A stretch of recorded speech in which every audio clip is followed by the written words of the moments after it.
Hey, everybody. Welcome to Literally. The great Francis Ford Coppola is with us today. I don't think I need to give any introduction.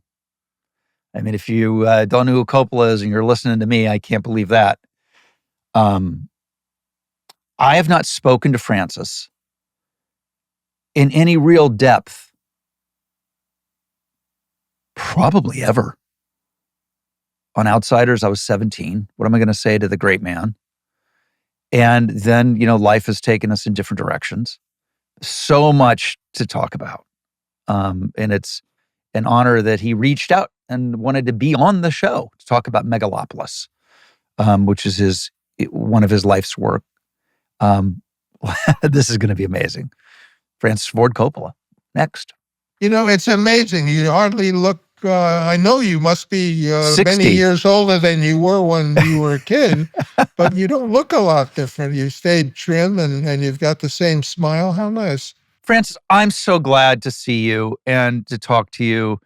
I mean, you've meant so much to me, and I feel like it has been so many years since we've had an opportunity to talk. So thank you for coming on. And my heart is full to see you and see how great you look and that you're still killing it. Well, you're very kind, and you too. So we're survivors. I saw Megalopolis last night, and I have so much I want to unpack. First of all, I love that you finally were able to make a movie that you have been I remember you talking about it on Outsiders. Really? I didn't know that I had yet formulated that opinion. It was just an idea. I mean, it was just a sort of sense of, I remember hearing the title. That's what I remember. That you have put your own money into it and you've made a movie unlike anything I have ever seen with some of my favorite actors ever. Is it everything that you had hoped it would be? In truth, it's beyond what I hoped, because the actors have such a wonderful cast, and as you know, movies are a collaboration between all the elements, but mainly the actors. They, I've always felt that, and I've said it, that a director doesn't get a great performance out of an actor. The director is like a coach. He helps. He sets the scene. He sets the situation. He might have a good thing to say now, and then when there's a problem, but the actor does it. Let's face it. And the great performances given throughout the history of cinema have been done by great actors. And very often the highest statistics of who becomes directors is more than assistant directors, more than writers, more than any other personnel. Actors make up the lion's share of those artists who go on to make films. Starting in the silent era, most of the silent geniuses in that era were actors or magicians, actors or magicians. Right. But an actor is kind of a magician when you think what they're able to do. Obviously, you made the movie and wrote it way before the emergence of somebody like Elon Musk. But I definitely was thinking about an Elon Musk type character watching Adam Driver's character. I think that's a certainty. Yes, I read Walter Isaacson's wonderful book on Elon Musk. Elon Musk is basically a very unusual person, but he's a genius. There's no doubt. And his goals, people don't understand his goals, but the Walter Isaacson book explains his goal. He really, believe it or not, he wants humanity to survive. He doesn't want an asteroid to be able to come around and just wipe it out. He wants to get people out there in the universe so that humanity will survive under any scenario. And I think even his present political stances is trying to do what he can to have no regulations. Right. He doesn't want any regulations because his passion to get us into Mars is so real, and he does it for good reason. He does it because he loves humanity, I think. I mean, maybe I'm wrong, who knows? I've never met the guy, but I do think, based on the Isaacson book, that he's quite a genius. And after all, who was really the figure, going back in more ancient times, but Prometheus himself. Prometheus, the titan of Greek mythology, who stole fire and gave it to man so that mankind could have the arts. Prometheus is a prototype for even our Christian belief. Prometheus was chained on a mountain and with an eagle picking at his liver, suffering for humanity. Where have you heard that theme? That someone must suffer for us in order to us to be realized. So yes, our mythology is filled. Prometheus, Christ, these present geniuses, Archimedes, and Elon Musk. It's a strange evolution of myth. Galileo, they wanted to burn him at the stake, I believe. Everyone who comes up with a new idea, it makes everyone very uncomfortable. And to come up with it's one thing to come up with a little art film. Like, I made Rumblefish because I wanted to make an art film for kids. Right. The kids at the time didn't really respond to it. It was a flop, and I actually lost ownership of that movie because my deal always was that if it didn't earn back what it cost, whoever put the money up got it. So I don't own Rumblefish. But over time, I've met so many wonderful filmmakers who told me, the reason I make movies is because I saw Rumblefish, and that makes me, I can't be more happy to have. That's the big award. It's not a check. It's not a statuette they give you. It's that when a young person comes and says they make films because something they saw of yours made them want to. I remember people always obviously ask me about Outsiders, and one of the things I try to impart to them, but that they just don't believe, was Rumblefish was the cool movie to be in. That was the movie that all of us, we loved being in Outsiders, but we were like, wait a minute, Rumblefish, it's going to be in black and white. And it's such a visually stunning movie. And of course, Mickey is in it at the height of his powers. And I remember even back in the casting session that how much you were a fan of Mickey Rourke's, and you finally got him in the movie. That casting of Outsiders, as you remember, was interesting because we all the kids did it in front of each other, and that could have been a nightmare with them saying, "Wait a second, that guy is good. I'm not gonna." But you were all young, guys who loved acting, and you applauded each other, even your competition. It was a wonderful. I'll never forget how positive those casting sessions were, and how supportive you were with your own competition. Francis, I remember all of us, we would help each other do each other's hair in the Zoetrope bathroom. We would be like, "Oh, I don't like that. Let me see. This looks better on you, and let me do that." So we literally did our own hair and makeup in terms of supporting each other. And I don't know if you remember this, but I remember that we gave the greasers less per diem, and they had crummier transportation and accommodations than the Socs. The Socs got nice hotels and stuff like that, but the greasers had to live in basement rooms that we found. And remember, we used to do Tai Chi in the morning. I remember. I have two thoughts. One is, here are my thoughts, because it's so interesting, this perspective. My perspective is I'm 17 years old. I barely know anything about anything. You know everything about everything. And I go, okay, so Francis is trying to set up this dynamic where the greasers are these downtrodden, struggling, and meanwhile, every actor who's playing a Soc, who's got more per diem, all they really want to do is be a greaser anyway. It's true. But there's a lot I didn't understand, which is why there's two versions. And I really went, and Warner Brothers agreed that the version that is the version of The Outsiders is the one that's called the complete novel, because I really, I tell you, I was offered to write the script when I was young of Midnight Cowboy, and I turned it down because I just didn't understand enough of what a guy who goes to be a male hustler in New York really was. I had no frame of reference. And in a lot of the scenes that Soda Pop was in, he's in bed with his brother, and there was a sort of, a homoerotic aspect to it, which they're now saying about Abraham Lincoln, which is natural, but Right. I didn't have a frame of reference, and I was frightened at one point that was going to come across to hurt the picture, so I took it out.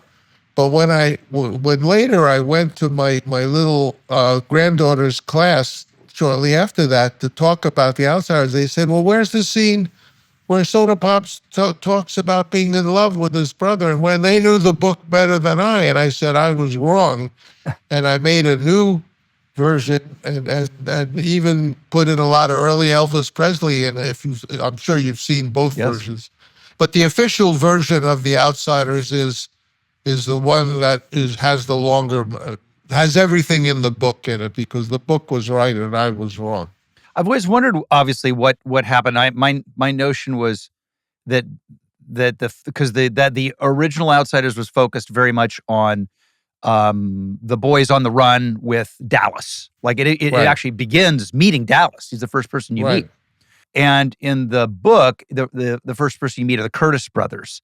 And it was very Curtis brothers centric. So I'm super glad that the new cut is out. No, it was, as I explained, I went when little Gia Coppola, who now is a big movie director, as her latest film, The Last Showgirl. Yes, of When course. she was a little kid, I went to her class, and they wanted to talk about The Outsiders, and I went and talked, and they all asked me about the scenes that weren't in the movie, and I realized so I made a version that was according to what those little kids, and I went back and showed it to them, and then they were happy. I also changed some of the music. I had my father doing a lot of the music, and he wanted to write the tracks for everything. And I had the difficulty of saying, well, but Dad, because he wanted the whole score to sound like Gone with the Wind. Yes. Da da da da. Sure. Yeah. But I see. Well, they'd be listening to Elvis Presley old early songs, and so I did that, and I put that in the new version. I had the rights to do the Elvis Presley song. I just think the movie is much better in the complete novel format, and Warner Brothers, that's the official version. I remember that you played Elvis's on the set for us every time we Yeah. shot, and interestingly, it wasn't multiple Elvis songs. It was the same. I don't know if you remember. It was the same Elvis song always. It wasn't like one day you got this song and one day you got that song. It was all Elvis. It was only "I Want You, I Need You, I Love You." Oh, really? I don't. I remember, but I remember, that I remember the.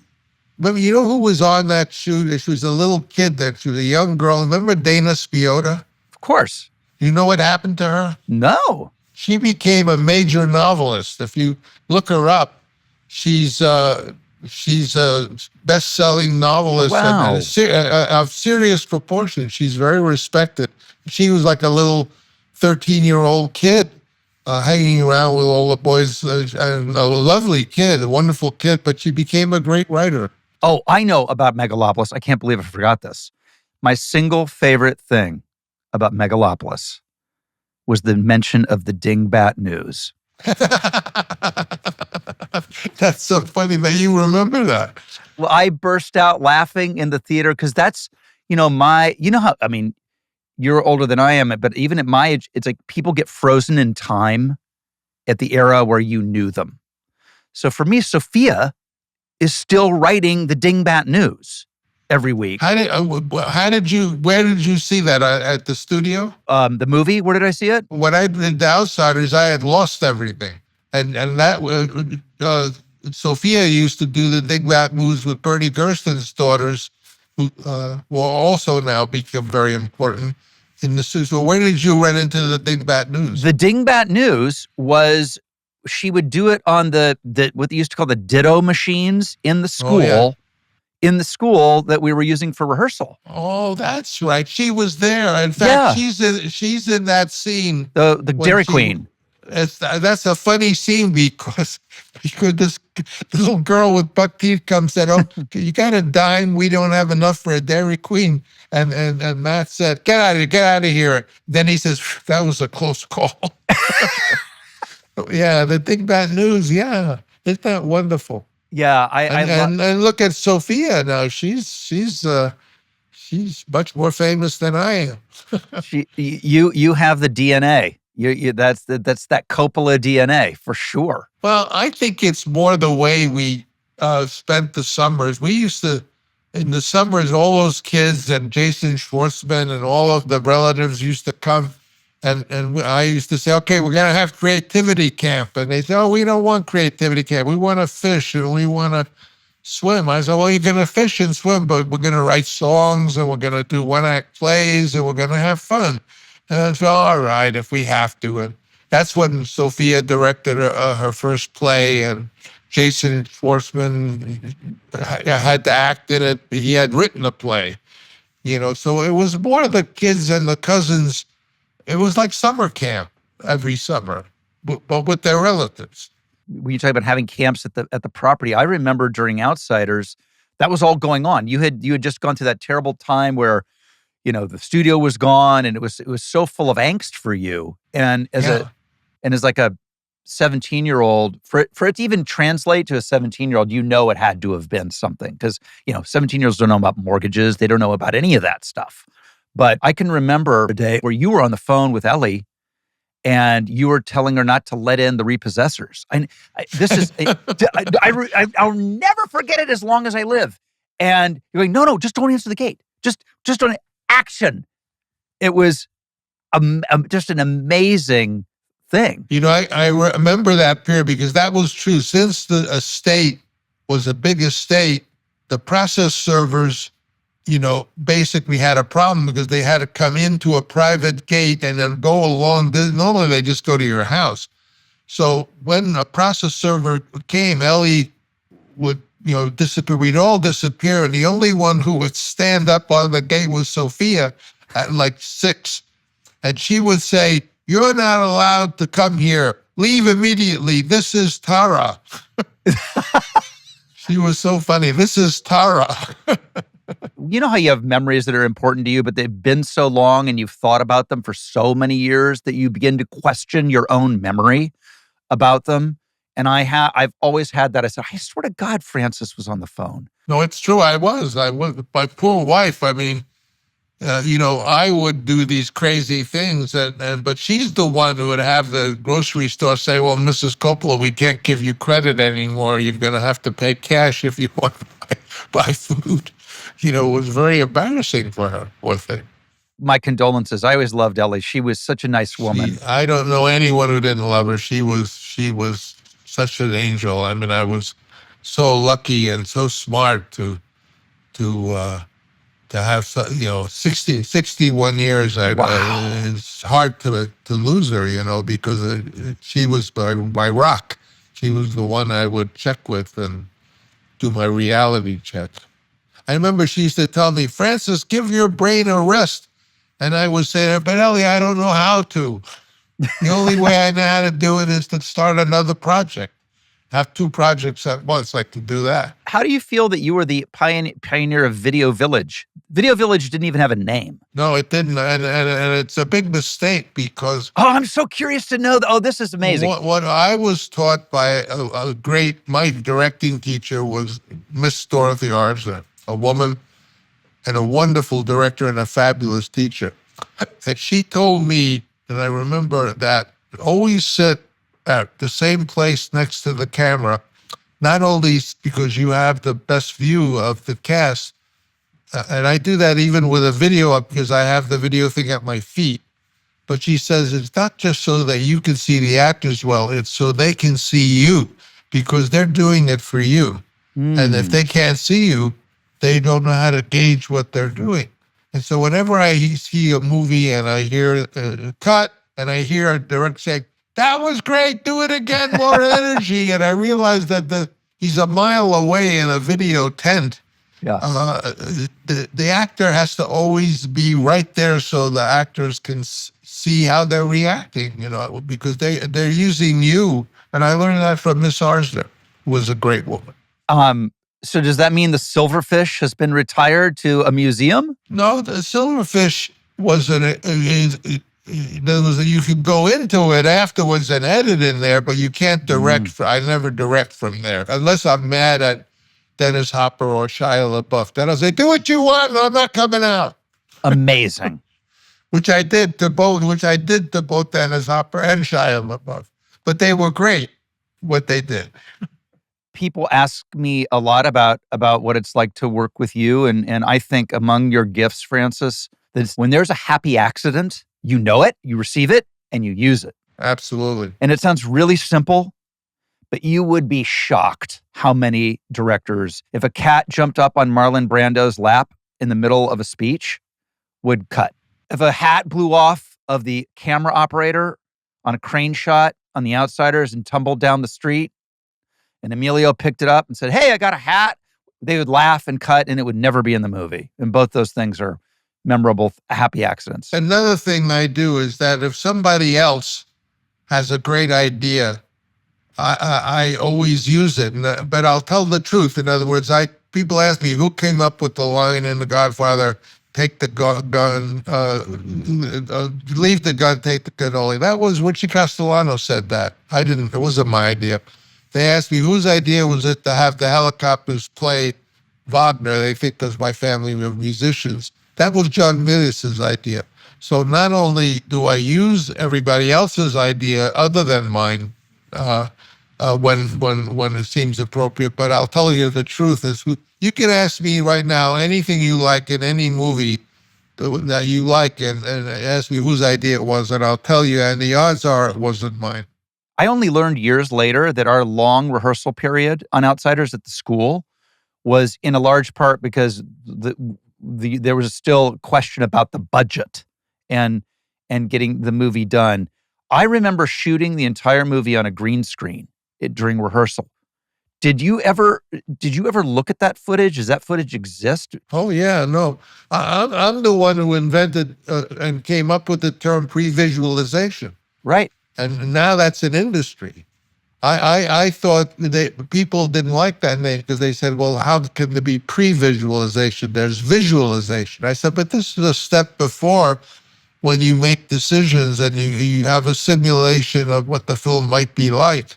And we took that, and I remember on Rumblefish, we made the whole movie on a green screen and got Stuart Copeland to come and be a drummer, and I was on the bass myself, and Roman was playing something. And Stuart Copeland said, I really love this movie. Could you give me a chance to write the score? And I said, sure. And Stuart Copeland wrote the music. Of course. That was his first score. You also had Tom Waits in Outsiders. A movie is a collaboration. Theater was, there are a lot of art forms that you're pretty much alone and you're painting a picture or you're sitting composing. But theater begins as a collaboration. There's a whole bunch of people working on it. And movies are the child of theater. So, the collaborative group is very exciting and is the basis of the art form that we now call cinema. I also was sad to see that we lost Fred Roose this year. The cast of The Outsiders and of American Graffiti is largely Fred's vision. And Fred absolutely loved you, I'll tell you that. Oh, thank you. He was always a big supporter of mine. And I think there should be they have a casting, I think they now have a casting award. Yeah, of course they do. They have the casting awards. It should be called the Fred Roose Award. I think you're right. Why don't they, okay, I know there are a lot of people in the industry listening. You got to call that the Fred Roose Award because if you look at the list of actors that Fred cast, I don't see anybody that ever came close. Well, that's true. And partly the reason he had that incredible list is he took the most extraordinary notes. They were very tiny. He had every actor he had ever seen, he wrote down these notes as to what he thought. And I learned a lot about casting from Fred, as you can imagine. Have you seen The Outsiders musical? Yes. Have you? I have not yet. I hear obviously it's clearly great, right? Did you enjoy it? It is great. What's wonderful about it is that the director took it in a different direction than the movie did, but a good direction. And I went and saw it, and I so admired that the film is there as a, but it's really the book, and she went a different way. And when I went to see it, there were so many kids in that show that wanted to say hi, that instead of going backstage, they all came out of the audience, and I sat with them and did a powwow with them. Oh, that's amazing. Yeah, and it's a wonderful show. The director did a good job. Yeah, you should go see it. They would love to see you. I'll go, but you should have had them do Tai Chi, Francis. You missed your opportunity. Do you remember when somehow you all found former greasers who at the time would have been in their 40s or whatever they were adults, and divided the cast up, and we all had to go to their houses and spend the night? And I remember so vividly being on a couch with a furnace in a basement of these people I did not know, and me and Tom Cruise looking at each other going, they might come down and kill us tonight. It was, I mean, the stuff that we did, Francis, was so amazing. I mean, when we played football in the street to toughen us up. And I'll never forget Tommy Howell. We had to talk about Tommy Howell. What an amazing actor. That movie, he was great. But he herded us up in the huddle. I'll never forget it. And as you know, Tommy was the son of a stuntman. Right. And knew his way around the business in a very unusual way for a 15-year-old. Right. And I remember Tommy saying, "Hey man, if we get tackled and break a leg, Francis will ship us out and somebody else will be playing Pony Boy tomorrow." And so we quit. We quit the tackle football game. That's not accurate, but what I would have done is that Pony Boy would be wearing a splint and a crutch the rest of the movie. That's what happened with the bandage in Apocalypse Now, when Willard cuts his face and he has this stupid bandage on it. I got stuck with it the whole movie. We need to talk about Shia LaBeouf's eyebrows, Francis. Oh, they change, I think. Yeah, they change. Literally, he's got no eyebrows in one scene, and then he's got eyebrows that are bigger than yours and mine combined. Well, that was, we had the great, you never worked with her, but we had the great Milena Canonero, who did the makeup. She did the costumes for most of Kubrick, and she's won 8 Oscars or something. But she doesn't care so much about continuity, and I was constantly, I had the costumes of the picture were a very ambitious part of the movie. Yeah. To bring an artist like that, but there were many, and you didn't meet some of the people, but there, as you can imagine, there were a lot of exotic people on Megalopolis, and I must say that I found Adam Driver a really spectacular collaborator. I mean, good. There are some actors who are really super intelligent, like Warren Beatty is a brilliant person, and he gets great performances with this intelligence. Some of them are just wildly talented, and it's magic, Duvall is like that. So Duvall has a rule where he doesn't want to do more than 2 takes. I begged him for the 3rd take where he tells Marlon Brando that his son is dead. And I always think, what would happen if you had Bobby Duvall do a scene with Warren Beatty? Warren Beatty wants to do 50 takes. Right. And Duvall wants to take 2. What is your philosophy on that? Do you think there's a perfect amount? I mean, obviously, the perfect take is the take that you respond to, but all things being equal. There's lots of rules. Spielberg has a very good rule. He always prints the first take that the actor actually does of the scene, thinking there's a certain electricity. I think he's right. Then there's Pacino, who has incredible intelligence and incredible talent. So he's got both. But so does Adam Driver. He has a tremendously talented guy, but he's also a very intelligent person. And I finally would say to him, Adam, would you do me a favor? Would you look at the 22 takes we have of this we did a lot of some one-er scenes, where a camera does a 6-page scene in one take. Yep. And would you look at all of them and tell me which you think are the best ones? And he loved collaborating that way. He said, he suggested things, and he said, "Well, I feel embarrassed. I'm suggesting changes to you." I said, "Don't be embarrassed. That's a help to me." And the movie was made in a all the actors collaborate. I mean, what's her name? Aubrey Plaza Aubrey. is a hoot. Yeah, she's great. She's a character, and she's wonderful. And she can be sexy and funny at the same time. She said, "I tell you," she promised me that she would die and have people laughing. And I said, "I'll take it." That sounds like Aubrey. Yeah, she's wonderful. Was there any Atlas Shrugged, right? Thematically, mass world builder. There's a little bit of Atlas Shrugged and sure. I mean, how can you not have it in a vision like that where there's this, this, what's his name? John Galt. John Galt, yeah. Yeah, the guy in the Fountainhead is Howard Rourke. That was directed by King Vidor. So another thing is that any movie I've loved in my life, and I'm old, I put something of the movie in Megalopolis. I could show you things that come from every movie that I ever loved as a kid, including the first, which was The Shape of Things to Come by H.G. Wells. By the way, I loved when the statues, what you thought were statues, would groan and be real. That was a really great visual treat. Well, that comes from an idea of the famous Indian chief who went to Paris in the hundreds of years ago and debated morality with some Frenchmen. And the Indian chiefs, finally the Frenchman said, "But you have no ideals. Your ideals changed." And the Indian chief said, "Well, you have ideals, but you don't adhere to them."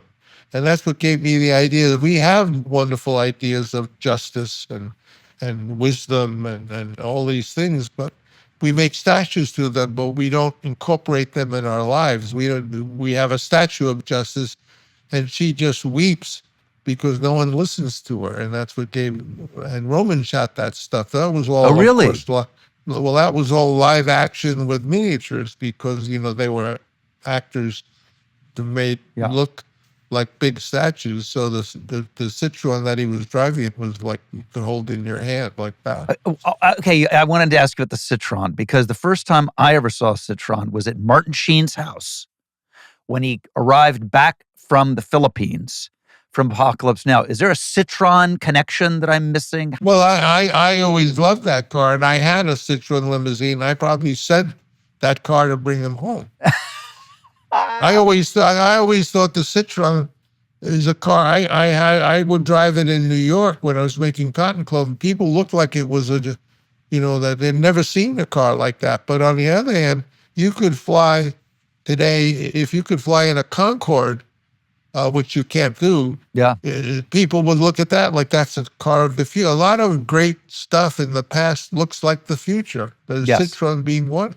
You know the story that the Citron that is in the picture of Megalopolis was the same limousine that de Gaulle was shot in, and they got the tire, but they weren't able to kill him because the car runs on 3 tires because it has that hydraulic suspension. Then he got away. That actual Citron? Yeah, that's incredible. In fact, they made a movie about that called, I forget the name, but it's the story of how they tried to assassinate de Gaulle, but they couldn't get him because he was in this amazing car that drove on 3. In other words, it's the only car that can drive away on 3 tires, 3 wheels. Tell me what's next. And by the way, I love that I'm asking you this. How old are you, Francis? I'm 85. 85. You're exactly my father's age. I love it. I love it. Is your father living? Still alive and looks like you. You look great, by the way. You look really, really well to me. Well, really, I lost really a lot of weight. I was always overweight, as you probably remember me throughout the years. But I finally realized that there's not a lot of 300-pound,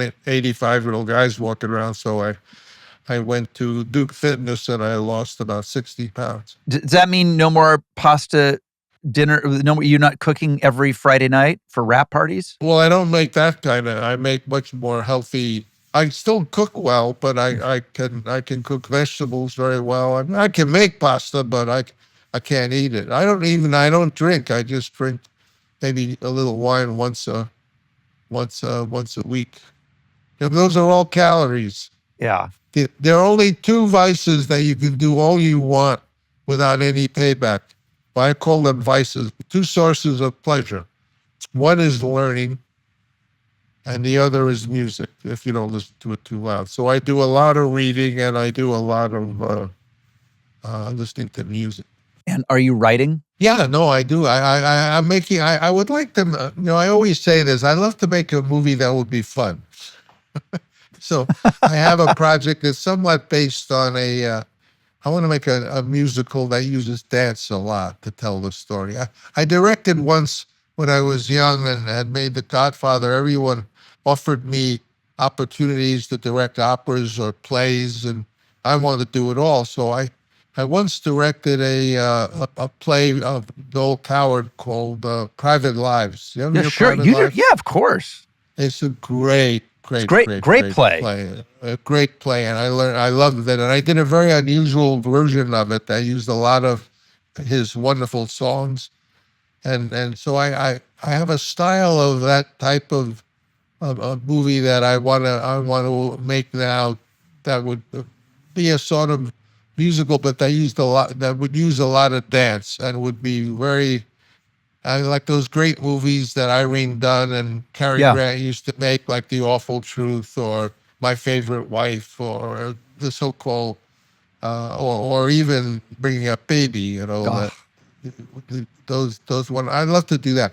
Then I have a big project that is unusual because I want to do it live. In other words, I want to do a big, long, ambitious movie with an interesting theme, but I want to do it as a live cinema. Did you ever read the book I wrote called Live Cinema and Its Techniques? no, I haven't, but I'll go get it for sure. I want to sign it for you. When I go home for Christmas, I'll sign it to you, and Anahid will, bug Anahid. She'll have Anahid your is book. still in Anahid. Oh my God, no Yeah. way. Give her a hug. I haven't seen her since I was 20 years old.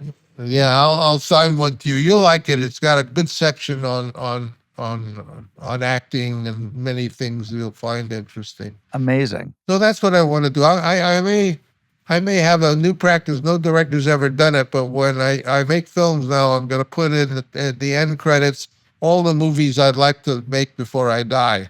So that means when I do, they'll be on my pictures, the movies I didn't get to make. Wow. That's a good idea. Yeah. I wish you another 86 years, Francis. And I hope we get. You're so kind. And I wish that to you. How are you? You're about Roman's age, right? 60. Yeah, 60. I think Roman and I are almost the exact same age, right? Well, that's beautiful. That's how old. Well, you knew Gio, didn't you? Of course. Yeah, of course. Of course, Gio was alive then. Yeah. Well, Gio would be 60, and of course, Gia is his daughter, but she used to cry as a little girl. She said, I never got to see him. I never even got to see him once, she said. Oh, it's so sweet. That's so sweet. When she directs, she has his picture on the camera. Oh, that's the best. Well, Francis, thank you so much. Thank you, Robin. Wonderful luck to you and your family, and I hope I see you in person someday soon. Yeah, way overdue, for sure. Thanks, and congrats on Megalopolis and everything that's upcoming. Thank you, Rob. Thanks, buddy. Thank you. Bye-bye. I have all the feels right now. I've got a lot of feels. You know that thing like when someone's in your life at a certain age and there's someone like Francis, you kind of get frozen in amber in that relationship. And so, I've made a lot of movies, made a lot of TV shows, but I still feel when I'm talking to Francis like I'm the 17-year-old who's doing his first movie. And I felt that just now. So if you found the interview wanting, I beg your forgiveness. But that was amazing. So thanks for listening. There's more to come here on Literally with me, Robbie Lowe.